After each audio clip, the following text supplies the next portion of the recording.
So when focusing on closing deals, everything starts before you even get that sales call. One of the big things here you want to make sure is you know a lot about that prospect coming in. We always talk about pre-call engagement. We always talk about making sure that you're studying that prospect ahead of time. And I'm sure you hear people preach about this all day long and it just becomes redundant. Problem is most people don't do it no matter how often they hear about it. So take that time and learn a bit more about your actual prospect coming in. Make sure you can actually help them out. And then when you get to those situations, there's gonna be situations you hop on calls. This won't happen very often, but you'll have those times people will be like, oh, did you even check my website? Or what do you even know about me? Which, yeah, it's true that they're there for your help, but you also, as a professional, should have done your job to do some sort of research so you can know exactly how you can help them more specifically. Now, you need to get some more details on that call for sure, but don't let that whole excuses, oh, we'll find out on the call, keep you from looking them up. Now, once they hop on that call with you and they ask you, hey, do you know anything about my company or my industry or anything like that? People can spot out if you're telling the truth just like that. So you need to make sure you've done your due diligence, do some sort of research, and you can tell them, yeah, I have. And you can legit actually know you genuinely have looked something up about it. Even if it's just glancing at their website, it does not take much. You'll learn a little bit of information on how you can actually help them. And then there might be something in there that points out that you're not even 100% sure of. You might be, oh, wow, this was really cool. I didn't know this about this guy. I didn't know this was part of this industry or something of that nature. It's going to help you on that call. So it's going to do nothing but benefit you more. And also when they ask you that question, not only internally is it going to make you know, hey, I'm telling the truth, I did look them up, or you can be honest and say, no, I didn't have time, or you can be a smart ass too and say, hey,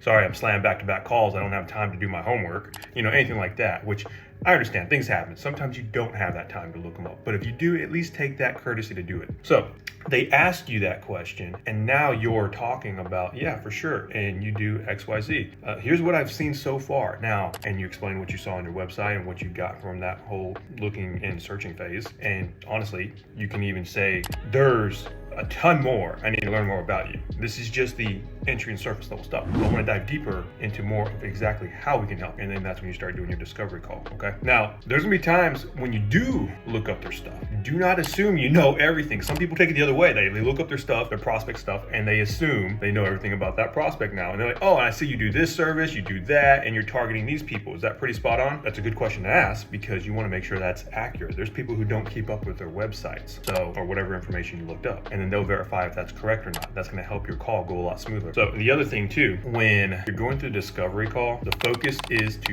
discover point of the discovery call. Shocker. So you're going to ask questions, obviously, and you want to dig deep into their pain points, figure out what's really bothering them, but don't ask questions like, hey, what keeps you up at night? You're going to be talking to sophisticated individuals, sophisticated buyers, sophisticated business owners, and then you're going to talk to brand new people who that might actually work a little bit, but it's not going to work most of the time, and they're actually going to look at you like, you sound too salesy. So don't use questions like that. Get real into that actual discovery, pick their brain, see what's going on, get to know who they are, what they're trying to accomplish, what they've tried in the past. Follow a clear structure. Most people don't spend enough time on a discovery call to actually figure out what's going on with the person in front of them. And so at the end of the day, they don't even know if they can really help them. They just go through that flow just to make them, just because it's part of the process, and then they go to the pitch because that's the next step. Doing the whole process of discovery just to get to the pitch is the complete wrong mentality to go about it. You need to make sure you're doing the discovery to enhance the pitch, to enhance what you have to help your prospect out.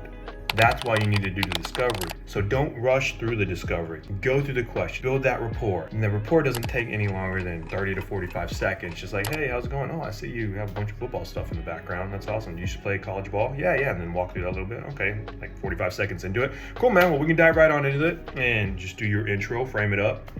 Now, when you frame it, just be like, hey man, no pressure here. We'd like to take more of a consultant approach. I want to just dig into exactly what you're going through. And if you have an application or anything like that, like I saw on this application, you're going through XYZ, I really want to cover this topic here. But first, before we dive into that, walk me through, tell me a little bit more about your business. Tell me a little bit about yourself, whatever, if you're B2C or B2B. Now, when you get to that phase of asking them, tell me a little bit more about your business or tell me a little bit more about yourself, they're going to describe to you, what they do, what's going on, what their business is about, things like that. And then, okay, cool. So, and if you're B2B as an example, and they're telling you about how they help their clients, okay, cool. So tell me a little bit more about, what you do for your clients and what your service offer is and, price points, things like that. Don't ask all that at once, but step by step, go through that process and discover these things. That's if you're doing like B2B and you're helping clients out with their client market or, in regards to if you have to get to know their company so your service can help their services out. That's what that's for. If you're doing B2C, obviously you dive more into the personal stuff of like, like, hey, so tell me a little bit more about your day-to-day. Like, what do you do normally? What are some hobbies or passions? Like, let's say you're in health and fitness as an example, and you're helping people lose weight. What's your day-to-day activity look like? Do you like to go out? Do you like to stay in? Things of that nature, so you can figure out if this person's stagnant or if they're actually very active. Definitely relates to health and fitness for things like that. And then so your services can actually enhance that, and you can narrow things down. So anyways, so the whole process from there, then you want to transition to the questioning, digging deep into the problem. This is after you've already got to know who they are in their business or the person as a person in the consumer world. And okay, so what really enticed you to want to hop on this call today? Exactly. Cool. You've already built that rapport a little bit. You've already got some more information about them, about their company. So what really made you want to come talk to us? Essentially is what you're diving into now. Well, this is going on. Oh, okay. So, and what's working for them? What are you trying to accomplish essentially? What's going on? Like, why is this stopping you from something, and what is it preventing you from accomplishing? Well, I really want to lose weight and I'm just not able to do that. I figured you can help me. Oh, okay, cool. So what have you tried so far? Find out what they tried. When you're diving into that whole aspect, trying to see exactly what they've tried as a solution to resolve that problem they're going through, then you'll get an idea what's not working for them. What did they like when they were trying to process? Because there's certain kind of support that people like. Good example, I talk to people a lot. Some of them like group calls, some of them hate group calls, some of them like the one-on-one support that is over email, nobody's up their ear. Somebody wants their hand held and telling you step by step, hey, walk me through everything, check in with me every day. Somebody likes that daily accountability. Everybody's different. So you're gonna find out things that you like. That way you can relate your pitch to exactly what's going on that they liked and avoid the ones that they didn't like. Good example, if you're walking through, you find out they don't like group calls. And let's say you do nothing but group calls. Now you can point out, but let's say you offer like 10 group calls a day and they don't like group calls because they felt like they were just a number and like hundreds of people. If you're doing 10 group calls a day, chances are you probably have a fairly small groups for most businesses out there. You're doing a lot of those group calls. So now you can actually alleviate that whole concern. I don't like group calls because there's always hundreds and hundreds of people. But hey, we do group calls,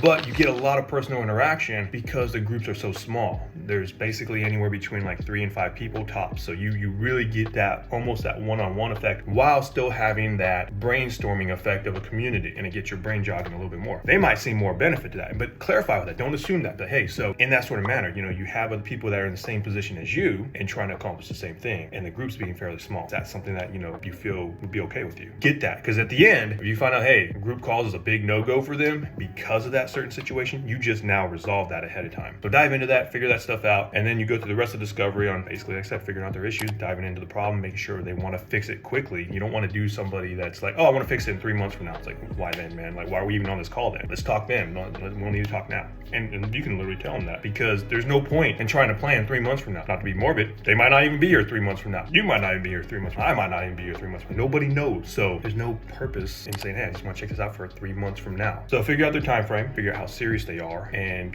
relate everything back. When you transition to your pitch, you'll be able to go and compare and use everything in there, like the group call thing as an example, as one of the things you explain that ends up happening to help your community, if that's something you do. The other final part, when you're transitioning to the close and you go for the whole process of that, and let's say they don't close. We're not going to go over the closing strategy itself right now, but what we're going for is like follow-ups for people who don't close. You now have all this information from the discovery to follow up with them. Now, this is really good because you don't want to be that person that's just following up and saying, hey, just checking in, trying to make sure everything's good. What's going on? You don't want to be that. Just checking in. Nobody likes that. Nobody wants to be just checked in. When you follow up with them, you want to remind them, hey, you told me XYZ goals were something you want to accomplish. I just wanted to see how close you were to accomplishing that right now. I wanted to see if you still need help with things right now. Right now, we're testing some stuff, and one thing I found that is working really, really well is literally with that question after you say, hey, Joe, it's Jonathan here. Just wanted to, I remember last time on a conversation that we were talking about, you trying to hit your goal of XYZ. Basically, I wanted to know what your thoughts were on our discussion over that and what sort of action you wanted to take. Literally that word action. What action did you want to take? Not just like, hey, so what are your thoughts? What action do you want to take? I found using that sort of verbiage gets a lot of response. Whether it's negative or positive, I could care less. I just want to know where their head is at. Do they need the help? Do they want the help? And don't ghost me. Just tell me what you want so I can try to help you in your situation. If it's what's going to end up happening, what I found out is provoking, the responses this question was provoking was allowing me to actually dig into what their situation was. Was it truly logistical at this point? Did they not have the finances? Was it something with hesitation? They were uncertain about something that they did not admit on the call. Was there something that just came up that was just preventing them from wanting to move forward, but they not wanting to move forward, but they wanted to, but something just kind of stalled them? Like, what happened? Why have they not moved forward? So I found that question to be very useful. Again, use use everything you find out in your discovery as ammo to get back and talk with that prospect and re-engage with them, because it's personalized then. Once you do that, you'll definitely find yourself closing a lot more deals coming through.